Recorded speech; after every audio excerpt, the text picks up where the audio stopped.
when this was first sent to me, I kind of had the thought that I think people had when they first sort of saw the Invisible Man title of, what do I have to do with this? It's called The Invisible Man.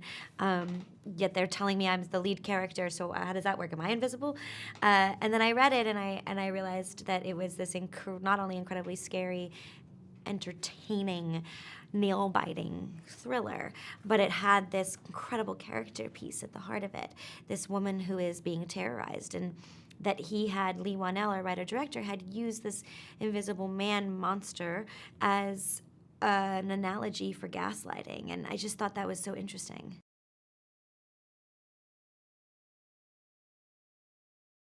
I think one of the things that really attracted me to it was the idea that we were making a monster a real character, that it wasn't somebody who had some sort of special skill or had to kind of, I don't know, he wasn't wielding a chainsaw, that it felt like here was somebody who was real. Here was a real person who was intelligent and handsome and was incredibly manipulative and also abusive. And I think that was something that I really, really liked that Universal and Blumhouse wanted to do.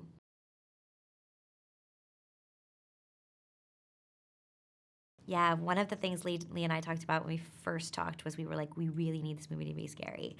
That was the most important thing to us. Like, nothing else works if it's not scary.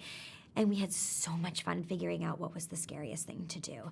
So we would block out or rehearse a scene, and we'd be like, ooh, ooh, and then it'd be super cool if then the door opened and then it shut, and then I'll turn and I'll look and it'll happen behind me, and we just would come up with stuff that we thought would be scary if we were watching the movie. Or we'd do a take and I'd be like, I think that if you let that go a little bit longer and just draw it out as much as possible, the audience is gonna be on the edge of their seat. So it was really fun to kind of just enact what we wanted to see.